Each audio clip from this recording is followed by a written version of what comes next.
got 'em! Yes, ladies and gentlemen, we've got the names of the winners in the first big jingle contest, and we're going to announce them later in this program. So stay tuned while new post-war Old Dutch cleanser, famous for chasing dirt, presents Nick Carter, famous for chasing crime.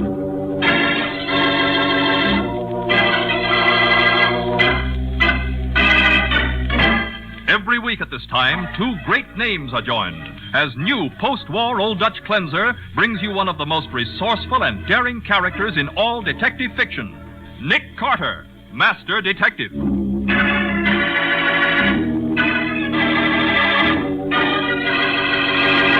Nick, you aren't going to let them get away. I don't have any choice, Patsy. You bet you haven't. You got your name on that confession, sister? Yes. Here it is. Give it to me. I have to sign it, too. Oh, brother, wait till this story gets around town. Nick Carter lets a killer get away. And even furnishes the car the killer escapes in. Ha ha! It'll be the biggest laugh of the year.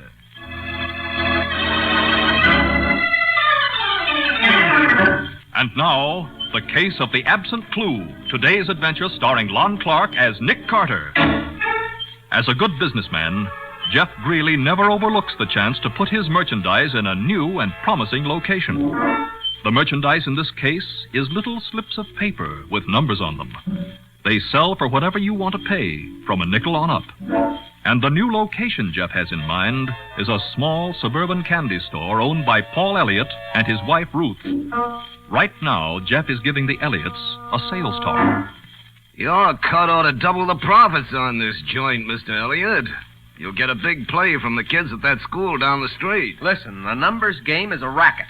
When I sink so low that I have to cheat school kids out of nickels and dimes and start them gambling with their lunch money... Elliott, you got the only place in this neighborhood that fits in with my plans. Then you'll have to change your plans.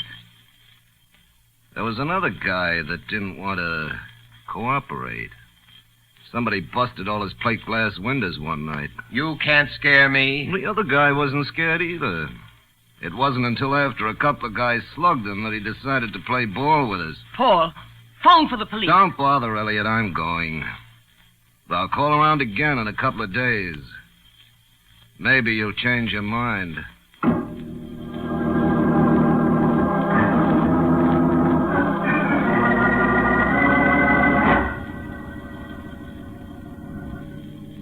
That's the place, Barney. Slow down till I heave this brick. Easy now. Oh, bullseye. Now step on it.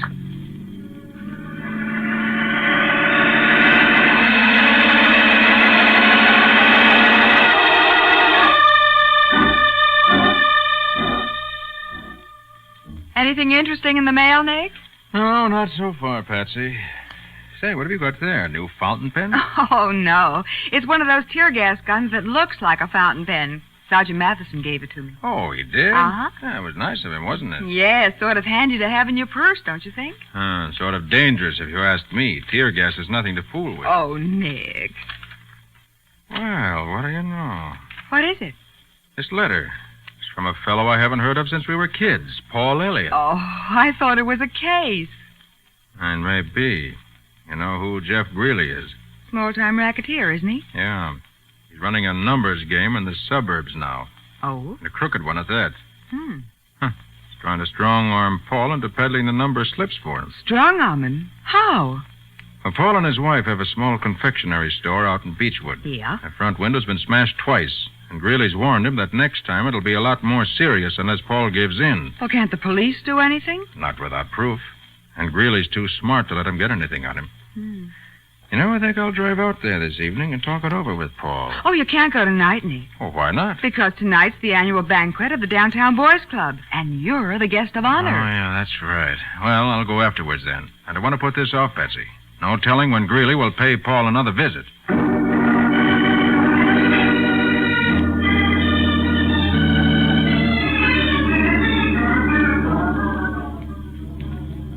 Oh, that's the store there on the right. The one the two men are coming out of? Mm-hmm. Well, you can park right behind that green sedan that the men are getting into. Oh, yeah. Hey, by George. Huh? The one with the yellow gloves. That was Jeff Greeley. Jeff Greeley? What? Do you think we ought to follow them? No, not now. I want to see what's happened inside the shop. Okay. Come on. Well, at least they haven't thrown any bombs or smashed another window. That's right. Well, I'm worried. Paul said Greeley promised him the next time it'd be more serious. Help! Please help me! Yes, what is it? Oh, my husband, he's hurt. Are you Mrs. Elliott? Yes, my husband, he's in the back there. Please do something. I'll go, Patsy. You stay here with her. Yes. For Mrs. Elliott, what happened? Those men, the two that just left, they hit him. Now, don't worry. Everything will be all right. How is he, Nick? Shall I call an ambulance? No, that won't be necessary. You mean he's all right? I'm afraid not, Mrs. Elliott. Paul's dead. Dead? Oh, Nick, she's fainted. Oh, I shouldn't have broken the news to her so abruptly. Oh. Here, Patsy, take care of her. I'll call Matty and tell him to put out a general alarm for Jeff Greeley on a charge of murder.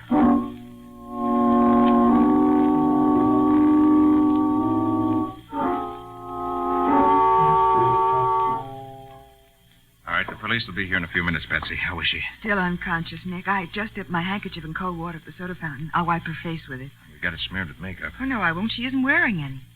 You mean that peaches and cream effect is natural? Of course it is. Some women are lucky. Oh, she's coming out of it. Oh. How do you feel, Mrs. Elliott? Who are you? My name's Carter. I'm a private investigator. I used to know Paul years ago. You said Paul was... Please, Mrs. Elliott, try to tell us what happened. Paul and I stayed late to unpack some new stock.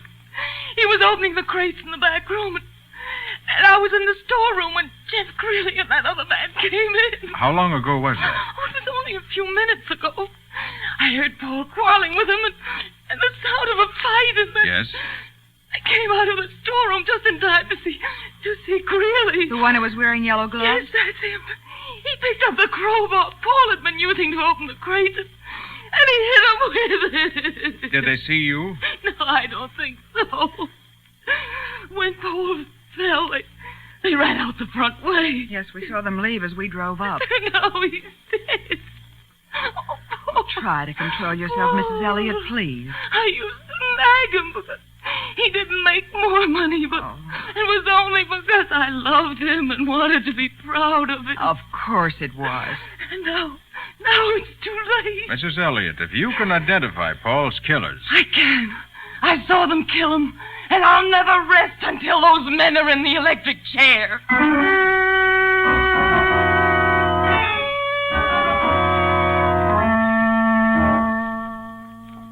Al, did you find anything, Nick? No, Matty. This ledger of Greeley's is the only thing in the whole apartment. Yeah, there's plenty of evidence in it to convict Greeley of running a numbers racket, but that ain't important now. Hey, wait. Here's an interesting item. What? October 17th. Farm, $18,375. Can you imagine a bright lights character like Jeff Greeley buying a farm? What would he do with a farm? Use it as a hideout, and I'll bet that's where he is right now. Hey, you're probably right, Nick. But we don't know where this farm is located. If he bought it for a hideout, the chances are it ain't even in his name. Well, some of his friends might know, if we could get them to talk. Yeah, maybe. We'll round up a few of them and try anyway. Yeah. Oh, how about the medical examiner's report, Matty? Bruises, contusions, cut on the left eye. Oh, they must have beaten him pretty badly. And then finished him off with a crowbar.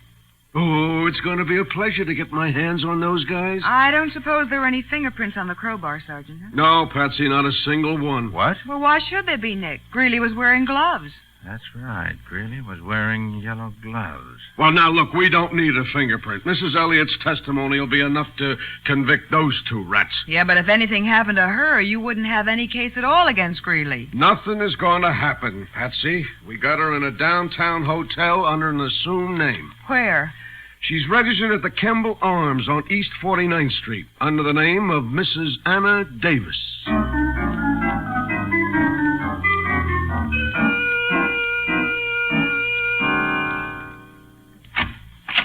Yes? Mrs. Elliott? No, my name's Anna Davis. I know, Mrs. Elliott. It's all right. I'm William Jeffords from the district attorney's office. Oh, I didn't know. There have been a couple of new developments in the case, Mrs. Elliott, and the DA wants to see you in his office right away. All right. Just a minute. I'll get my...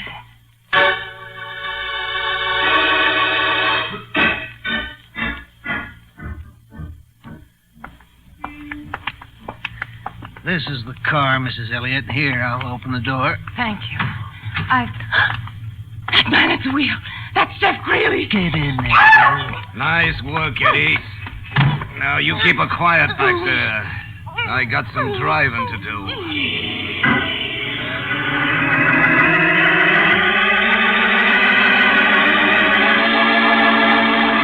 Swiftly, Jeff Greeley heads the car toward his upstate hideout, while in the back seat, struggling helplessly, is the woman whose story could send him to the electric chair, if she lives to tell it.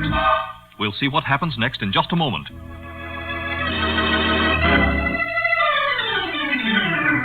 Now, back to the case of the absent clue. Today's adventure with Nick Carter. Jeff Greeley, racketeer and gangster, has kidnapped Ruth Elliott, the murdered man's wife, and the only person who could testify that he killed Paul Elliott. At headquarters, Nick and Mattie have just learned that Mrs. Elliott has disappeared from the downtown hotel where they had her registered under an assumed name. Greeley did this, Nick. It's got to be Greeley. The doorman at the hotel saw two men force her into a car, but they got away before he could call a cop. Oh, there's no use getting excited, Matty. Oh, how long do you think Greeley is going to let her live? Knowing her story will send him to the chair. Well, how do they find out where she was, Sergeant? I checked that, Patsy. They used the old registered letter gate. Huh? Man went to Mrs. Elliott's apartment with a letter she had to sign for personally, and the superintendent told him where she was. The superintendent? But how did he know? I told her not to let anybody know. He said that after she found what hotel we put her in, she called him and gave him the address in case of an emergency. Well, we've sure got the emergency. You can say that again. We've got to work fast. Oh, sure. But what do we work on? The location of that hideout Greeley has in the country. Nick, we've been working on that and got exactly nowhere. Matty, Greeley's brother would know where it is if anybody would. Nick, we questioned him for over an hour this morning. All right, then. We're going to question him some more. Okay. I'll have him brought up. But I tell you, it's no use, Nick. Pete Greeley's dumb, but he's plenty tough. Okay, it's up to us to be just a little bit tougher.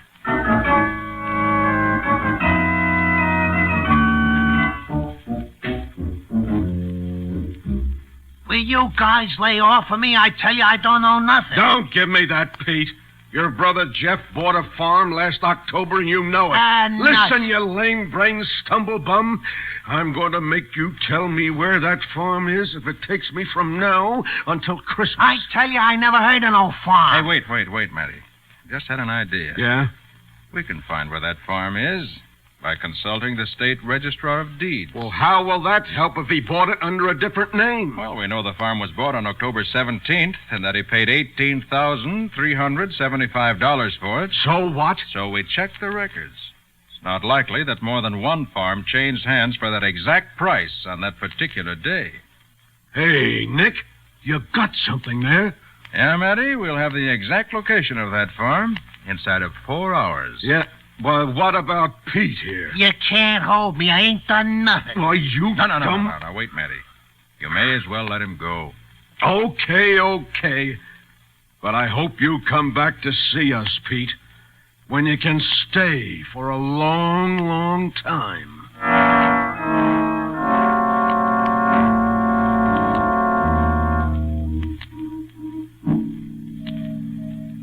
Hey, I want to send a telegram. Well, that's what we're in business for.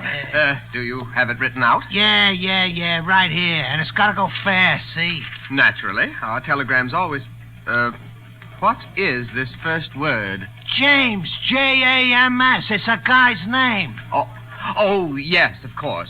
James, Crane, is it? That's Graham. What's the matter, stupid? Can't you read? Well, Here, give me it. I'll read it to you. I don't want no mistakes. Yes, that would be best. James Graham, Rural Route 6, Box 124. Rural route? Oh, there'll be an extra charge for messenger service, unless they have a phone. Okay, stupid, so send a messenger. They got no phone. Hortons Grove, New York. Dear James, your friends from downtown are coming up to see you. Never mind that, Pete. I'll take that. Carter, where'd you come? I've been trailing you ever since you left headquarters. Why do you think we let you go? Just a moment. I'll have to have that paper. Forget it. I'm going to deliver this message personally.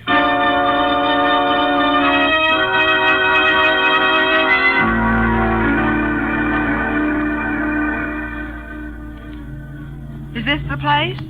This is it. Oh. But where's Greeley's car? Do you suppose he didn't come here after all? Somebody's been here. Look at those tire tracks. Then if he's gone, we're too late. No harm in looking around. Better stand to one side. Okay. We're going to knock on the door. We might get bullets for an answer. Well, be careful, Nick.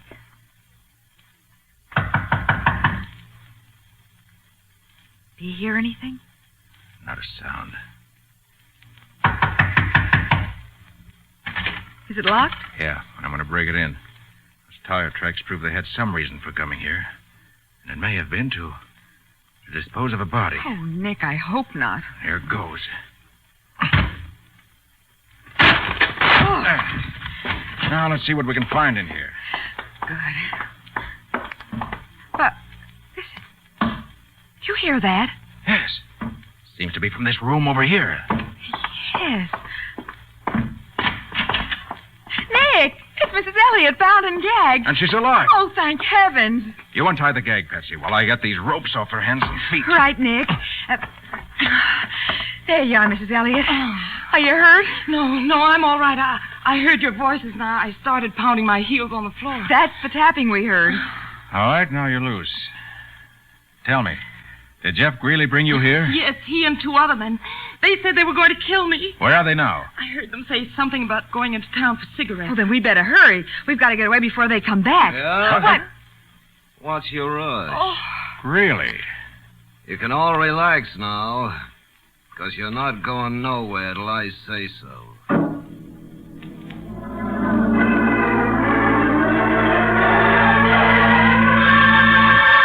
Jeff Greeley stands in the doorway, a revolver in his hand. And it appears that instead of rescuing Ruth Elliott, Nick and Patsy are themselves caught in the same trap. We'll see what happens in just a minute.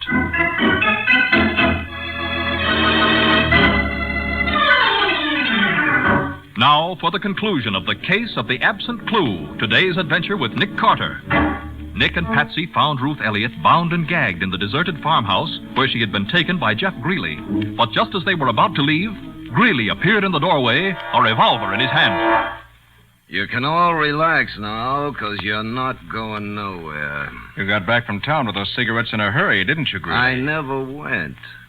Barney and Eddie took the car, and I stayed here to keep an eye on things. That was smart.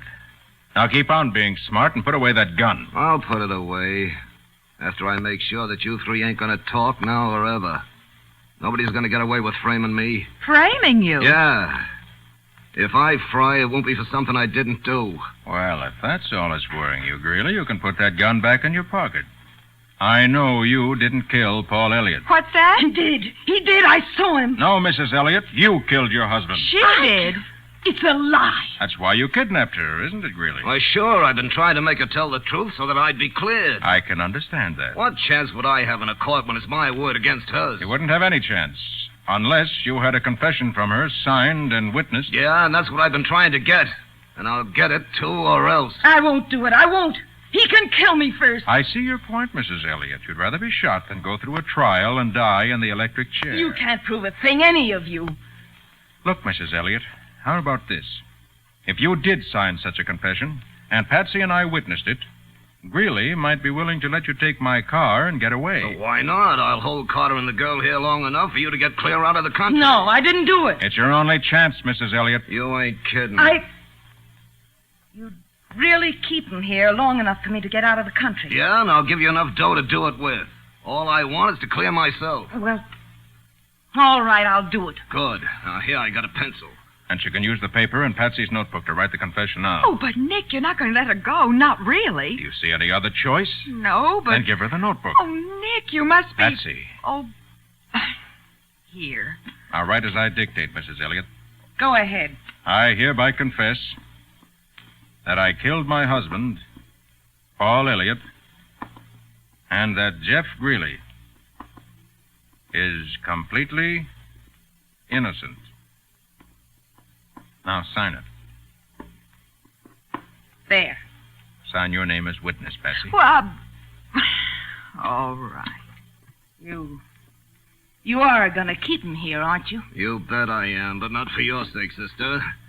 I just want everyone to know that somebody finally got the best of Nick Carter. What do I do with this, Nick, now that I've signed it? Well, hand me the notebook and pencil. I have to witness it, too. Wait till it gets around town that Nick Carter let a killer get away and even finished it with a car to get away in.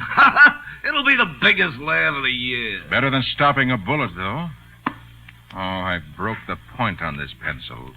Patsy, let me have your fountain pen. My fountain? Yes, you have it in your purse, haven't you? Oh, yes, of course, Nick. Hold it, sister.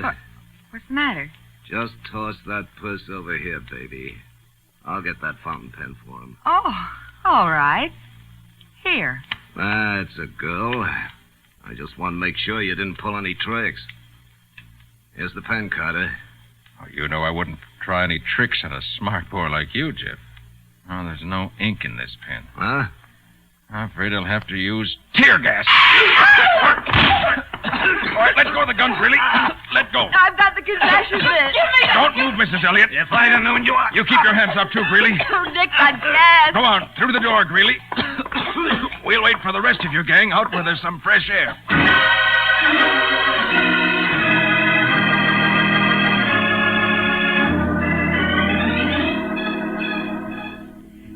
Nick, would that confession Mrs. Elliott signed have held good in court? Oh, not for a minute, Patsy. It was obtained under duress.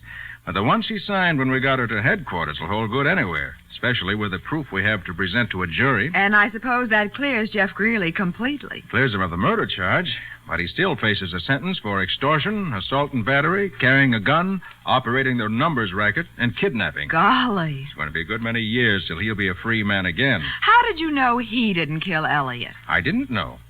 But I began to wonder when Mrs. Elliott overdid the heartbroken wife act by pulling that phony feint. Phony? Why, it looked perfectly real to me. Ah, but it wasn't, though.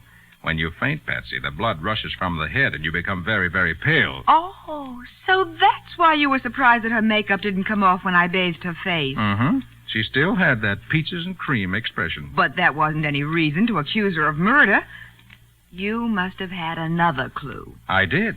A clue that wasn't there. A clue that wasn't... Oh, what do you mean? Remember, there weren't any fingerprints on the crowbar that Paul Elliott was killed with? Well, why should there be any? Greeley was wearing gloves. True enough, but Elliott had been working with the crowbar, and he wasn't wearing gloves. His prints should have been all over it. And since they weren't, I knew somebody must have wiped them off. And it wouldn't have been Greeley because he was wearing gloves anyway. Right. So it had to be Mrs. Elliott. Nobody else was there. You mean that after Greeley and the other man came in the store and beat up her husband, she saw her chance to murder him and put the blame on them? According to her confession, they left Paul lying on the floor unconscious, which gave her a perfect opportunity. But why? What motive did she have? Money. She killed him for money? Yes, Paul had a lot of insurance. Oh. And they hadn't been getting along for a couple of years, so she thought she saw a chance to commit the perfect murder. Well, Nick, that little tear gas gun of mine certainly came in handy, didn't it? It certainly did. Lucky for us that Jeff didn't take a closer look and see that it really wasn't a fountain pen. I guess you're glad now that I had it in my purse, huh? I still say it's a dangerous thing to carry. But it isn't. Look, Nick, unless you push the little button here... Patsy, you little idiot. How did I know it would go off? Oh, Nick, open a window or something quick.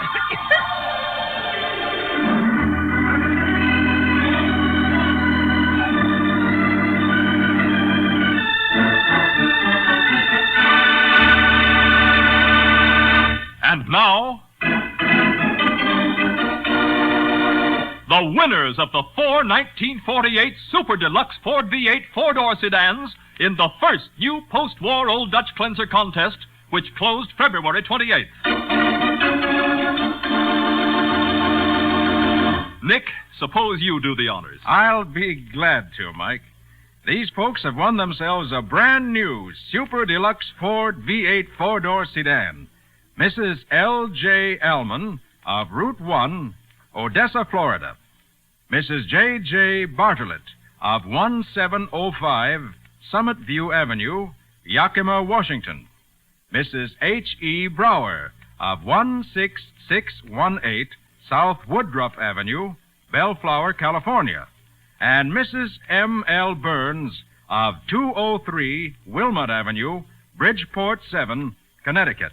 My only regret is that I can't award these Fords in person. I'd certainly like to see the smiles that wreathe the happy faces of these winners. So would I, Nick. And to all these Ford and other prize winners, congratulations. We'll have more winners next week, so be sure to listen.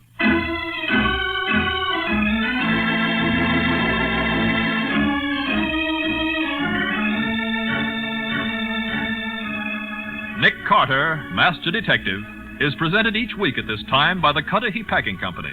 It is produced and directed by Jock McGregor and is copyrighted by Street and Smith Publications, Incorporated. Charlotte Manson is featured as Patsy. Mattie is played by Ed Latimer.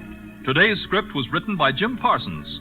Original music is played by Henry Silverne. This program is fictional, and any resemblance to actual persons, living or dead, is purely coincidental. The Girl Scouts, 36 years old this week, have pledged themselves to send 100,000 kits of clothing to destitute children overseas. To help in this project, call your local Girl Scout office. This is Michael Fitzmaurice speaking.